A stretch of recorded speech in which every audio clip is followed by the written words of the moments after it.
Eu era pobre, desprezível, pecador, mas Jesus transformou minhas trevas em luz, desde que Ele estendeu a sua mão para mim. Quando Jesus estendeu a sua mão, quando Ele estendeu a sua mão para mim, eu era pobre e perdido, sem Deus e sem Jesus, desde que Ele estendeu a sua mão para mim. E agora me regozijo desde que eu aceitei, e na tempestade eu posso sossegar, pois com Ele estou liberto dos perigos e do mal, desde que Ele estendeu a sua mão para mim. Quando Jesus estendeu a sua mão, quando Ele estendeu a sua mão para mim, eu era pobre e perdido, sem Deus e sem Jesus, desde que Ele estendeu a sua mão para mim. Eu te agradeço por isso, Senhor. Amém? Tiago capítulo 5 e o verso 13. Eu falei verso 11, mas é o verso 13. Amém? Todos encontrou aí? Está assim escrito: está alguém entre vós aflito? Ore. Está alguém contente? Cante louvores. Está alguém entre vós doente? Chame os presbíteros da igreja e orem sobre ele, ungindo com óleo em nome do Senhor. E a oração da fé salvará o doente, o Senhor o levantará. Se houver cometido pecados, lhe serão perdoados. Portanto, confessai os vossos pecados uns aos outros, e orai uns pelos outros, para serdes curados. A oração de um justo é poderosa e eficaz. Elias era homem humano e estava sujeito às mesmas paixões que nós, mas orou com fervor para que não chovesse. E durante 3 anos e 6 meses não choveu sobre a terra. E orou outra vez, e o céu deu chuva, e a terra produziu o seu fruto. Louvado seja Deus. Só o versículo 15, aí a parte C, diz assim, a parte B diz assim: e a oração da fé, 16 aliás, portanto, confessai os vossos pecados uns aos outros, e orai um pelos outros, para serdes curados. Amém? Pode se sentar em nome de Jesus. Hoje eu cheguei do trabalho um pouco cansado. Na verdade eu estava esgotado. E eu cheguei em casa e literalmente eu desabei na presença do Senhor. Eu não me ajoelhei, não sentei, eu desabei. Sabe o que é desabar? Na presença de Deus. E Deus, Ele colocou essa mensagem hoje à tarde no meu coração. Não seria nem eu que ia pregar, o pregador desmarcou em cima da hora. E Deus, pela sua presciência, Ele já sabia disso. Deus colocou um tema no meu coração e disse assim: a tua oração já é fruto. E Deus me levou a esse texto do Tiago. Eu quero falar, irmão, sobre esse tema nessa noite, sobre a oração, o fruto da oração. Deixa eu te dizer uma coisa: toda vez que você ora, e eu oro por mim, porque eu oro por você, a Bíblia diz ali em Tiago que a cura, a libertação, A Bíblia diz que Elias orou para que cerrasse o céu e também orou para que o céu voltasse a chover. A oração, irmão, de um justo pode muito em seus efeitos. A Bíblia nos ensina a todo tempo a respeito da oração. E a pergunta que surge é: quanto tempo você dedica à oração? E você pode dizer assim: pastor, mas a Bíblia diz que não é por muito falar que nós seremos ouvidos. Isso está escrito e é verdade. Mas deixa eu te dizer algo: de 84 capítulos que fala da vida de Jesus, da vida particular de Jesus, 26 capítulos fala que Jesus estava orando. Isso me leva a crer que se Jesus ganhava a sua vida orando, 1/3 da sua vida inteira foi encontrado ele orando. Isso me leva a crer que a oração tem poder para mudar cenários, tem poder para levantar de cativeiros. E quando eu falo de oração, eu não falo daquilo que é teológico, que você consegue colocar dentro da sua oração, versículos, capítulos. Não, eu estou falando de entrega, de quebrantamento. Eu estou falando de relacionamento vívido. Eu estou falando de uma amizade sincera, de um quebrantamento. Sabe o Salmo 51 de Davi? Quando ele se lança, ele se entrega. Eu estou falando disso. Eu não estou falando de quantos versículos você consegue falar na sua oração e de quantas palavras você consegue pronunciar. Eu estou falando ao quanto você se entrega na sua oração. Quanto tempo você ora e o quanto você se entrega. Porque o que eu tenho visto, irmãos, nos dias atuais, é que muitos irmãos não estão alcançando a salvação, a libertação, não estão alcançando a cura. E a minha pergunta é: será porque não estão orando? Ou porque estão orando de forma errada? Qual é a profundidade da tua oração? Escute só. Passa só um pouquinho. John Wesley, ele vai dizer que a oração é o oxigênio da alma. David Brainerd, ele vai dizer que aquele que não ora, o cristão que não ora, é como se fosse um rio sem água. Me diga para que presta um rio sem água. John Luke Show, ele vai dizer que o avivamento só virá quando a igreja aprender a orar. Frutos da oração. Você está entendendo o que eu estou dizendo? Paulo, em todas as suas cartas, Paulo escreve no Novo Testamento 13 cartas. Em todas as cartas ele fala sobre oração. Em Romanos capítulo 12, o verso 12, ele diz assim: alegrem-se na esperança, sejam pacientes na tribulação e perseverem na oração. 1 Coríntios capítulo 1, verso 4, ele diz: sempre dou graças ao meu Deus por vocês. Ele estava orando. 2 Coríntios capítulo 3, verso 7, oramos a Deus para que não façam mal algum. Em Gálatas capítulo 4, verso 19, Paulo ele diz que novamente eu sinto dores de parto até que Cristo seja gerado em vós. Paulo estava orando para que Cristo fosse gerado em nós. Efésios capítulo 6, verso 18, orem no Espírito em todas as ocasiões, com toda oração e súplicas. Filipenses capítulo 4, verso 6, não andem ansiosos por coisa alguma, mas em tudo, pela oração e súplica, com ação de graças, apresentem os seus pedidos a Deus. Colossenses capítulo 4, verso 2, dedique-se à oração. 1 Tessalonicenses capítulo 5, verso 17 diz: orai sem cessar. 2 Tessalonicenses capítulo 1, verso 11, por isso também oramos por vocês. Em 1 Timóteo capítulo 2, verso 1, antes de tudo exorto-vos que se pratique o ato de súplicas, de orações, intercessões, ações de graças por todos os homens.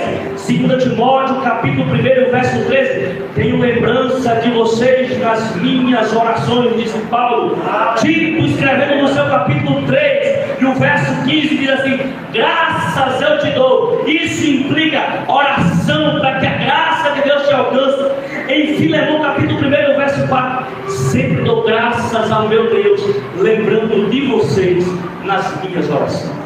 O profeta Samuel, no capítulo 12 e o verso 23 diz assim: longe de mim pecar contra o meu Deus, deixando de orar por vocês. Você está entendendo? Olha para o teu irmão e diz assim: irmão, ore por mim, senão você vai pecar contra o Senhor. Nós estamos vivendo um tempo, irmão, em que a nossa oração, ela se tornou egoísta. Eu oro primeiro por mim, segundo por mim, terceiro por mim, quarto por mim, quinto por mim, e para finalizar, eu oro por mim. Agora o próximo não me faz mais permanecer de joelho. Eu preguei uma outra quinta-feira atrás, em Efésios capítulo 13, Paulo diz assim: por esta causa eu me coloco de joelhos. E sabe por que causa Paulo estava se colocando de joelhos? Era para que Cristo fosse gerado no coração dos irmãos de Efésios, para que Cristo fosse gerado no coração deles. Jesus, contando uma parábola em Lucas capítulo 18, a parábola do juiz iníquo, Jesus ele ensina a importância de você orar sem cessar. Você sabe por que a igreja ela está se tornando flácida, frágil, fraca? Porque nós não estamos orando como convém. Sabe por que você está vendo muitos escândalos? Porque o altar não está orando a quantidade de tempo que precisa orar. Você sabe por que muita gente está se desviando? Porque quando Deus chama para orar, é o Facebook, é o Instagram, é o WhatsApp que rege a vida dos crentes hoje em dia. Sabe por que muitos crentes têm falhado na sua vida cotidiana cristã? Porque a oração não é mais um estilo de vida. A oração para muitas pessoas é só um escape. Orou, Deus resolveu ali aquela questão, não acabou a oração. Nós ouvimos um dia desses uma pessoa que estava passando por um processo de enfermidade e orou ao Senhor, mas depois que Deus foi lá e curou, disse: eu não vou ser crente. Deus só presta para aquele momento, para aquela hora. Não, mas o servo de verdade ele entende que a oração é o que nos aproxima da presença de Deus. Hebreus capítulo 11 vai dizer que nós temos que chegar no trono de Deus com confiança. Quando a Bíblia diz que nós temos que orar sem cessar, é porque Deus sabe que haverá momentos na sua vida em que você não vai conseguir orar, mas aquela oração que você fez diariamente, mensalmente, anualmente, vai te sustentar em alguma ocasião da sua vida, até o ponto de você se levantar novamente e voltar a orar. Por isso, faça da oração a primícia do Senhor. Dê o seu melhor tempo para você ganhar em oração. Quanto tempo, pastor? Até Deus te responder, até Deus te usar, até você vencer, ou até o céu voltar a chover. Não, eu não sei por quanto tempo você tem que orar, mas o que eu sei é que você precisa permanecer na oração até que a sua oração gere frutos. Aleluia. E dentro do contexto aqui de Tiago, o primeiro fruto que a oração gera é o fruto da cura. E olha lá: orai pelos outros para seres curados. Orai pelos outros para seres curados. Olha como Jesus leva Carlos. Deus ele coloca a bênção da cura na mão dos intercessores. Deus ele coloca, Everaldo, a bênção da cura na mão daqueles que oram. Orem um pelos outros para que vós seja curado. E as pessoas pensam que a unção, o poder da oração só está na mão daquele que está no altar. E às vezes o pastor está orando pela cura de alguém aqui, a igreja fica dispersa. Os obreiros ficam dispersos, mas a nossa oração tem o poder para curar algumas pessoas. Jesus ele falou isso.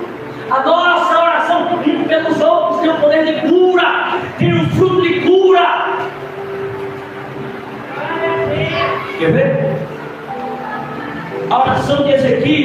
Isaías capítulo 38.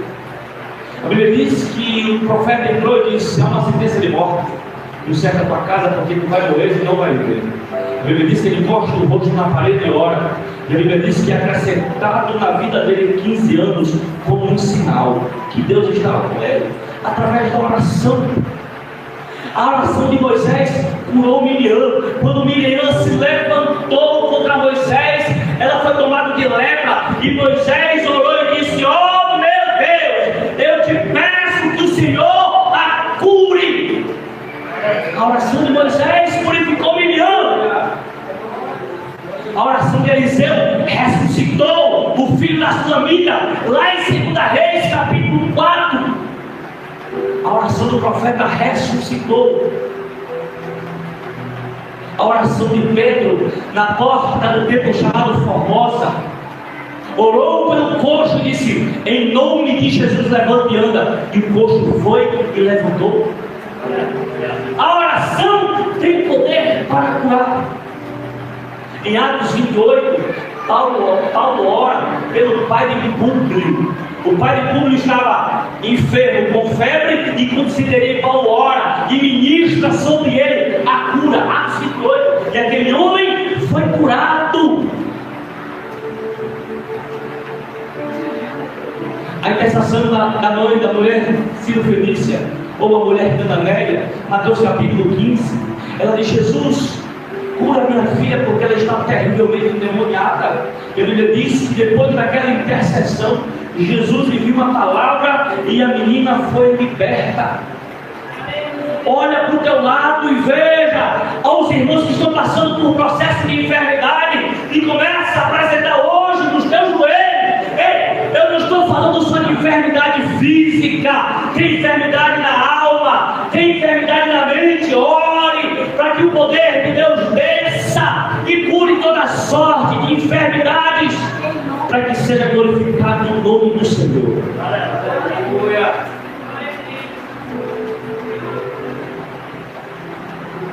A oração gera o fruto da cura. Gera o fruto da cura. E às vezes eu vejo alguns irmãos desesperados. O menino caiu doente, me liga. Vem orar comigo também. A tua mão tem poder. Não é que eu não queira ir, eu vou. O porém que você também pode fazer, se você entender. Você está entendendo? Eu vou na sua casa e oro com você, oro com o seu filho. Mas eu quero que você entenda que você também tem esse poder. É que nas tuas mãos também foi colocada unção para curar.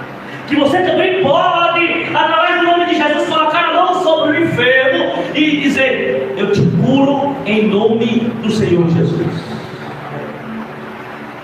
Sim ou não? Essa é a palavra. Cure. Fruto da oração, cura. Cura. E por que, pastor, nós não estamos vendo cura nos nossos dias? A resposta é muito simples. A oração tem sido pouca. A sua oração tem gerado frutos. A sua oração tem gerado frutos. Frutos. Segundo fruto da oração, a libertação através da confissão. Como é? A libertação através da confissão.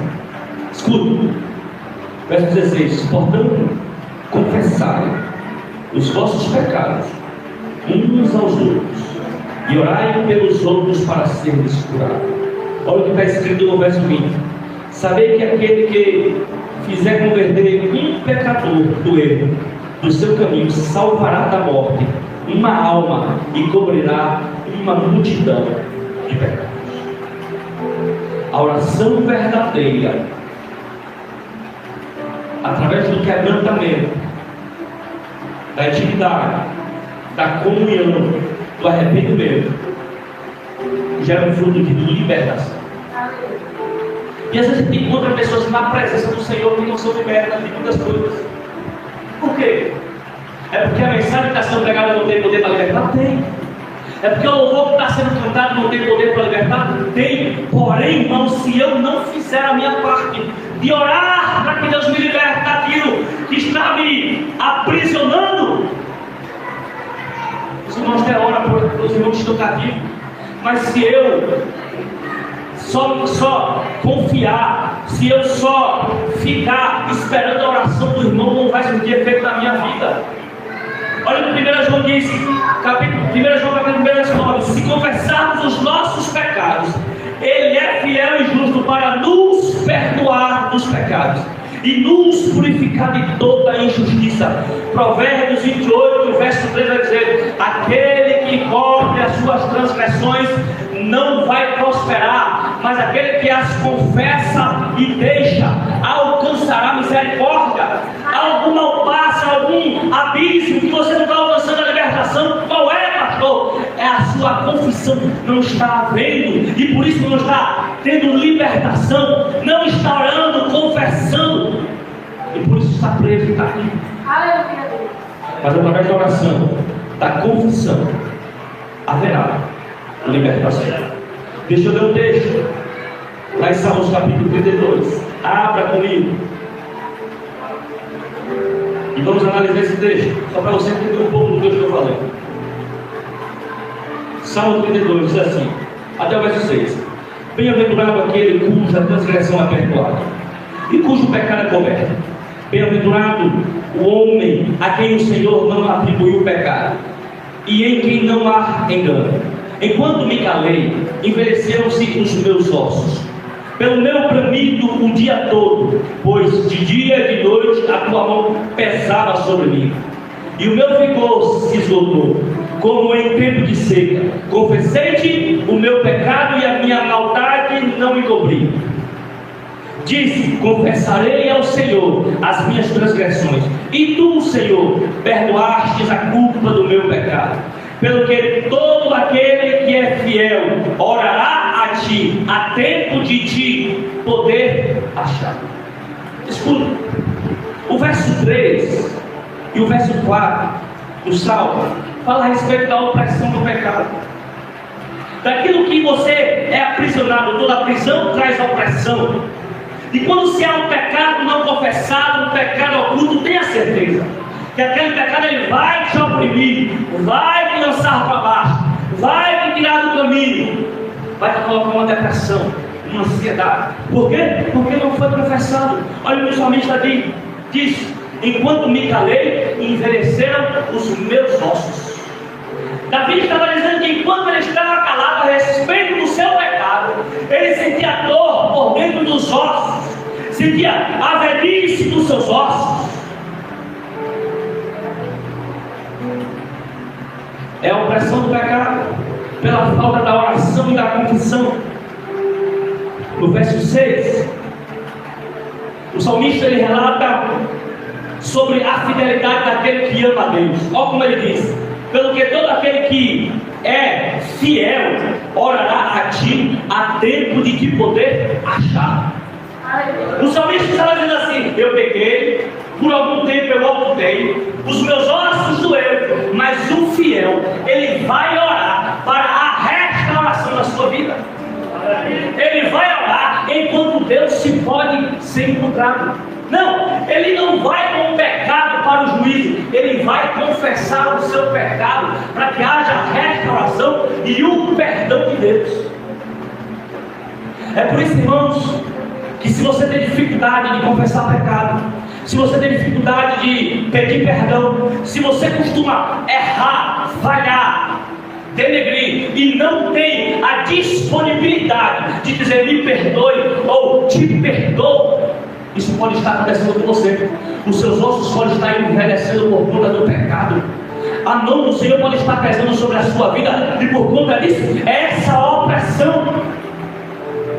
Mas quando você confessa, porque de alguma forma você é fiel a Deus, e você vai orar desta forma, enquanto Ele pode ser encontrado de você, isso expressa a felicidade do salmista de poder ainda encontrar o Senhor para o perdoar.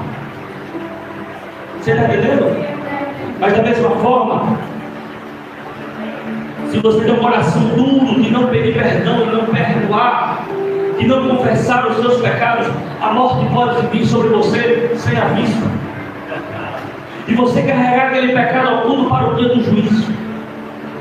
E quem sabe, aqueles que ocultam os pecados, chegaram diante do juízo, vai dizer: eu profetizei teu nome, eu preguei, entoei louvores ao Senhor, evangelizei, expulsei demônios em teu nome. E Jesus vai dizer: eu nunca te conheci. Sabe por quê? Aquele que Jesus conhece tem o coração quebrantado, disposto a orar, a encontrar com Ele, para fazer, para consertar os seus defeitos. É por isso que Isaías capítulo 1, verso 18, Deus ele diz: venham e converse comigo. Deus falando, converse comigo a respeito dos vossos pecados. Olhe que é Deus quem toma a iniciativa para conversar com o homem, para regularizar a vida do homem a respeito dos seus pecados. É Deus quem diz: venha e converse comigo a respeito dos vossos pecados. E ainda que seus pecados sejam vermelhos como escarlata, eu, no Senhor, os transformarei como a branca neve. Ainda que seus pecados sejam vermelhos como carmesim, eu os transformarei como a branca lã. É Deus quem toma a iniciativa para te perdoar. Basta você chegar a Ele e quê? Conversar com Ele a respeito dos seus pecados. Fruto da oração, libertação mediante a confissão. Tá bom, pastor, não confesse os seus pecados, você nunca vai crescer. Provérbios 28:13, nunca prosperará.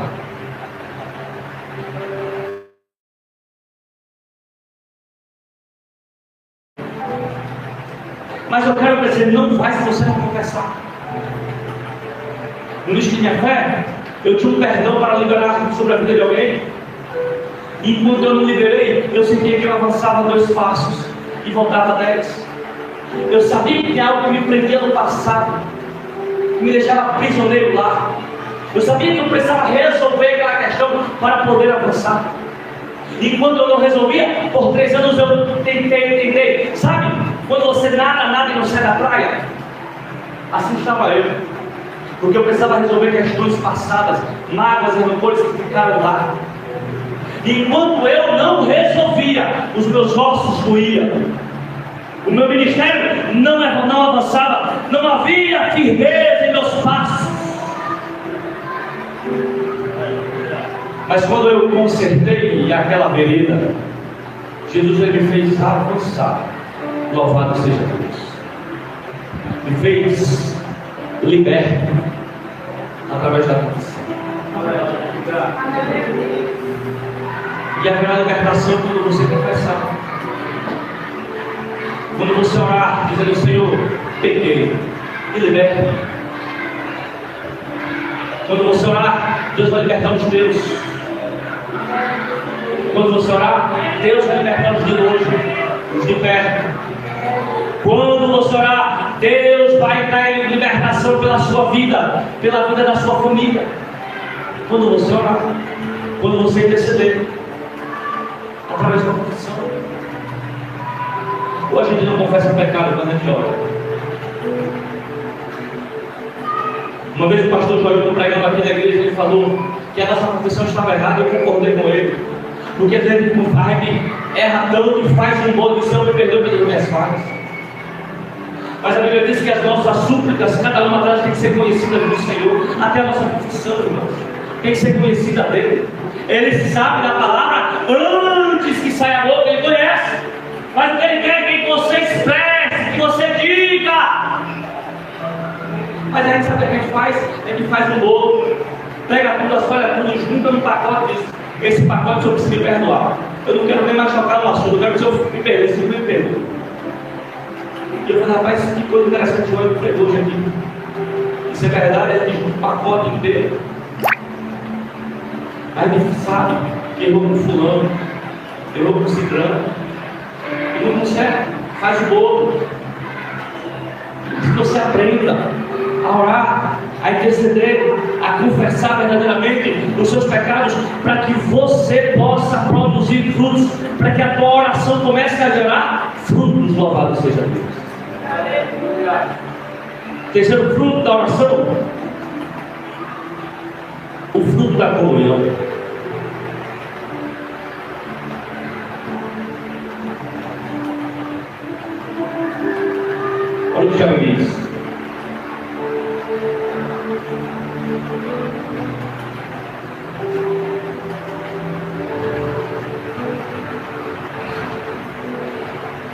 Portanto, confessai os vossos pecados uns aos outros, e orai uns pelos outros. Está falando de comunhão.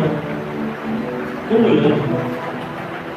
Do grego, koinonia, quer dizer compartilhamento, quer dizer amizade, sinceridade, verdade. A comunhão com Deus, irmão, é importantíssima para que você seja purificado dos seus pecados.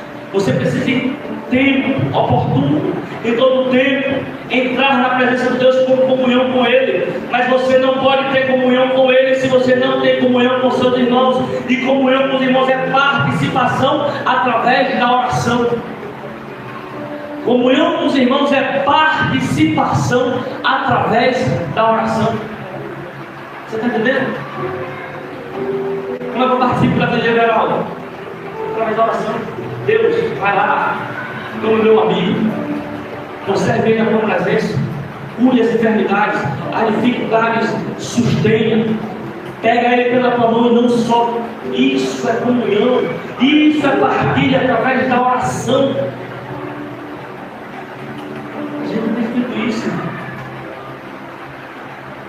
A gente tem visto o irmão sofrendo, deixado ele lá sofrendo, ou aumentar o sofrimento dele.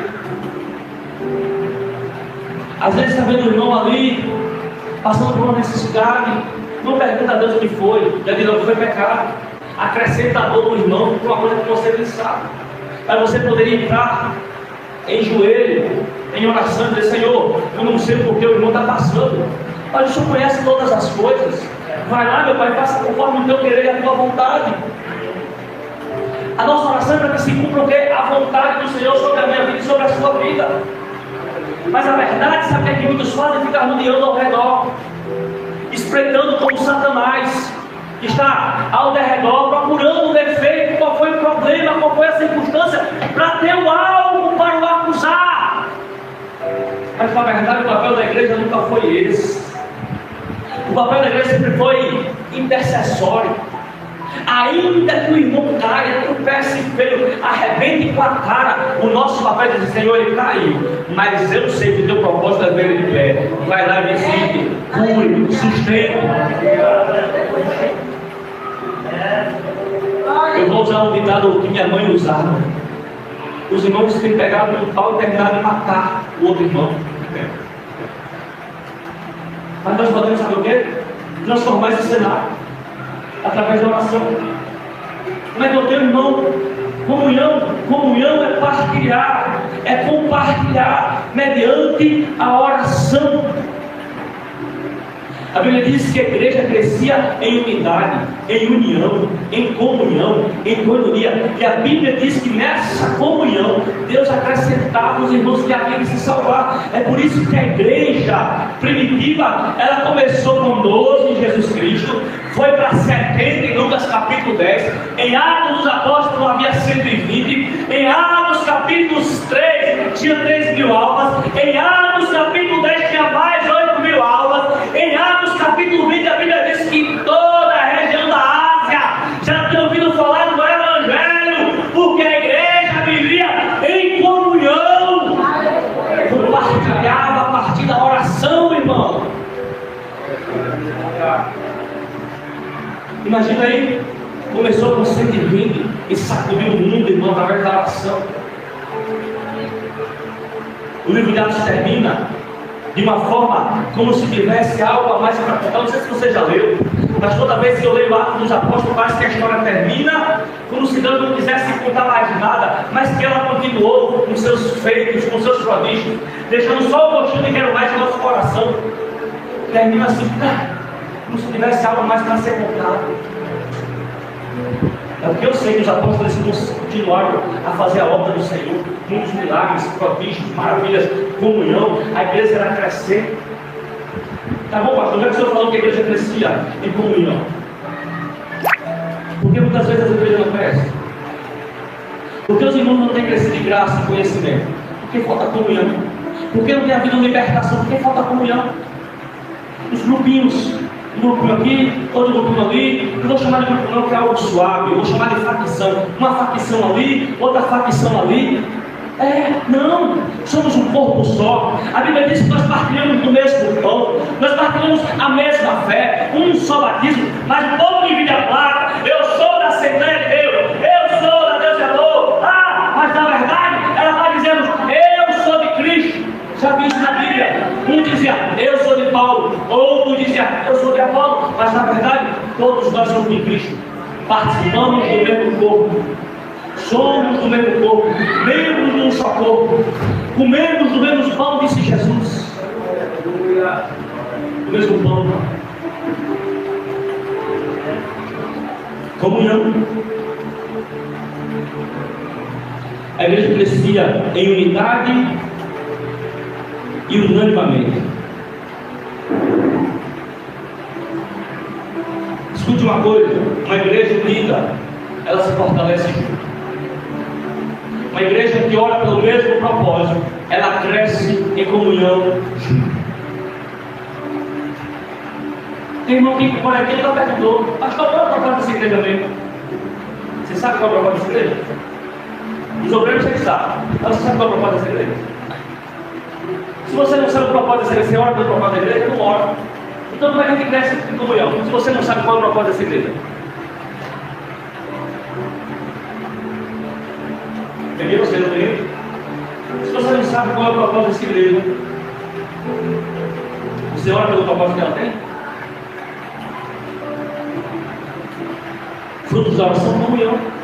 Não, irmão, ele não cresce em graça, em conhecimento. Ele briga com os irmãos, brigando entre si. Uma guerra. Louvado seja Deus. Misericórdia. Um fala mal de Ciclano, outro fala mal de Betânia. E a igreja é vazia. Na verdade, eu digo os meus irmãos que aqui na cidade nova tem gente que vai encher 50 igrejas dessas. Se nós mesmo vivêssemos em comunhão, se todas as igrejas da cidade nova vivessem em comunhão, não havia alma ainda. A gente ia ver os adultérios retroceder, a gente ia ver a marginalidade retroceder, a gente ia ver a violência cair no nosso bairro. Mas por que não vai, pastor? Porque não tem comunhão. Mas quando a igreja entender o que é comunhão de verdade, nós voltaremos a crescer, ou então diminuiremos cada dia um pouco mais. Porque tem faltado esse fruto nas nossas orações. Comunhão. Comunhão. Tenha comunhão com o seu irmão. Partilhe com ele através da sua oração. Quarto fruto da oração, o fruto do poder.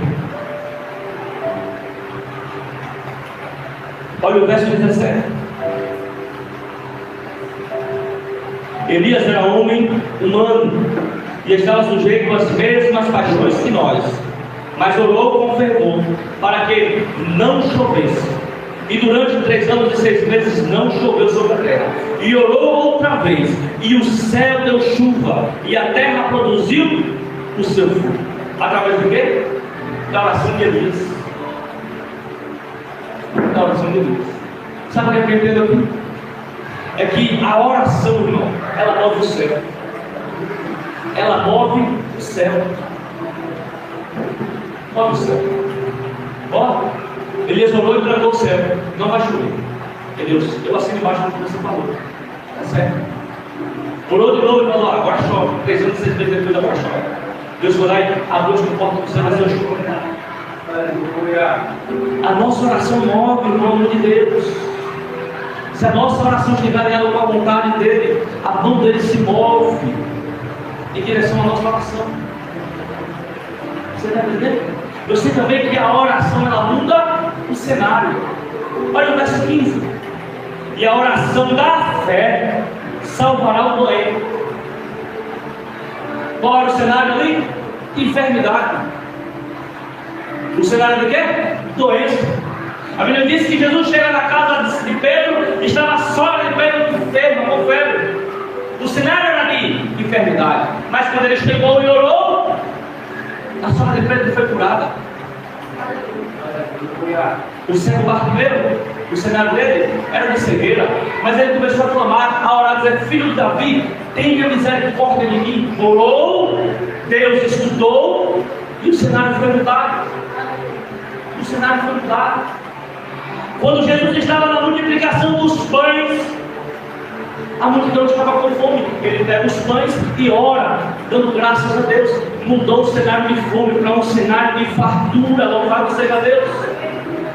Então você conhece o caminho para a mudança do seu cenário. Qual é? É o caminho da oração.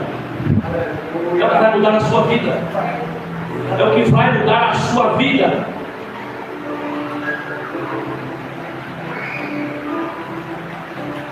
Terceiro, a oração abre portas impossíveis. Portas impossíveis. Sabe por que a Bíblia diz que Elias era um igual a nós? Não era para dizer que ele estava sujeito aos mesmos erros que nós, mas era para dizer que se nós fôssemos iguais a eles, também poderíamos orar, semelhante a ele, na mesma envergadura e poder que ele teve. Então, essas portas impossíveis, nós também poderíamos abrir. Eu me lembro uma vez, Claudiane estava enferma, e a gente não conseguia saber o que é. Ele precisava passar por uma ressonância, e eu estava extremamente quebrado. Sabe quebrado? Eu estava sem dinheiro nenhum, nada, zerado. Eu tinha gastado o que tinha. Eu cheguei no meu trabalho 1h, cheguei 1h mais cedo, eu tinha que chegar às 14, cheguei às 13 horas e falei: eu vou mais cedo que eu vou orar. E a minha oração foi de sentar numa cadeira. Eu sentei, abri as portas do comércio e sentei e fiz uma oração. Falei: Senhor, o Senhor falou que eu iria ser sustentador da minha casa, e eu não tenho dinheiro para pagar um exame de R$1.000 que a minha esposa está necessitando. Eu fechei minha boca e a lágrima rolou nos meus olhos. Meu telefone tocou. Um irmão, um pastor me ligou e falou assim: irmão, tem 15 dias que Deus falou comigo que eu tinha que dar a você R$1.000. E eu tenho 15 dias orando, fazendo prova de Deus. O irmão desfachava pix aí que eu vou colocar em sua conta agora. Mandei logo para ela e falei: olha o que Deus faz. Olha o que Deus faz. Você está entendendo? As portas impossíveis da nossa vida, através da oração, Jesus ele vai abrir. Não há porta que ela não possa se abrir mediante ao poder da oração. É por isso que eu estou dizendo: quanto tempo você tem orado? O quanto você tem se entregado?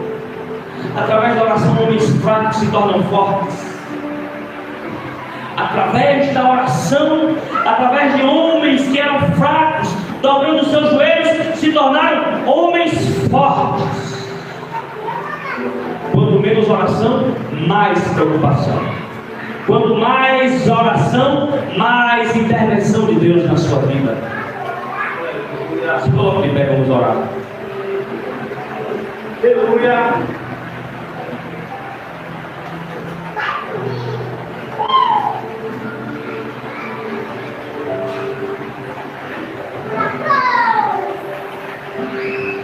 Deus ele tem te chamado de volta para o altar da oração. E tem muita gente esquecendo esse local. Volte a orar. Volte a buscar. Volte a ser intercessor. Quem ora, vence. Quem ora, permanece. Quem ora, prossegue. Se você conversar com pessoas que se afastaram do Evangelho, todos eles esses irmãos começou quando eu parei de orar. Houve um tempo que eu sentia fraco e não conseguia orar, por isso me afastei. Sabe por quê? Porque o que nos mantém de pé é a nossa oração, é a nossa comunhão com Deus. E eu não tenho comunhão com Deus se eu não paro para conversar com Ele. Eu não tenho comunhão com Deus se eu não paro para conversar, falar a respeito da graça, dos louvores, entoar cânticos espirituais. E meio a isso tudo eu falo: Jesus, me ajude nessa fraqueza, me liberte nessa área. Não, o pastor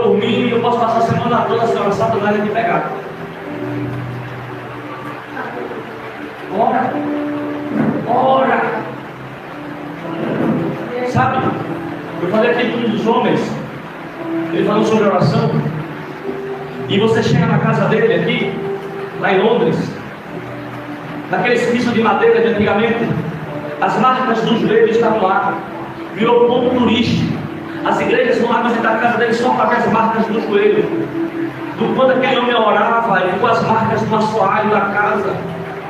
Porque ele ficava no local de oração por muitos dias, muito tempo, muitas horas ali orando. Que marcou, não marcou ele, marcou o local que ele orava. Você está entendendo por quê? Muitas coisas você não tem vencido, não tem ganhado. Já vai dizer: pedis e não recebeste, porque pedistes mal, porque tem orado mal, porque orado para gastar o próprio deleite. Não, você não tem orado, Senhor, é para glorificar o teu nome. Só me deixa para glorificar o teu nome. Não, Jesus, eu preciso, eu quero. E Deus está dizendo: não, que você quer, eu sei que você quer, mas não glorifica o meu nome. Não rende graças ao nome do Senhor, então Ele não vai te dar. Mas se rende graças a Ele, mas se rende louvores a Ele, Ele vai abrir a mão. É por isso que Ele disse: se dois ou três concordarem a respeito de alguma coisa nessa terra, o Senhor vai nos conceder. Mas se concordar, para glorificar o nome dEle. Amém? Que você ore, aprenda a orar. E quando você não aprender, confie no Espírito Santo, que Ele sabe me ensinar. Louvado seja Deus. O nosso professor é muito excelente. O nosso professor, ele sabe a palavra certa que vai levar para o Pai. Louvado seja Deus. Ainda que de sua boca não saia nada, mas que haja um sussurro, uma lágrima, o Espírito Santo olha e diz: eu entendi a mensagem e vou levar para Ele. O problema é que a gente não tem falado, não tem chorado, não tem propiado, não tem se quebrantado, e o Espírito Santo: você não tem nada feito, nada eu faço.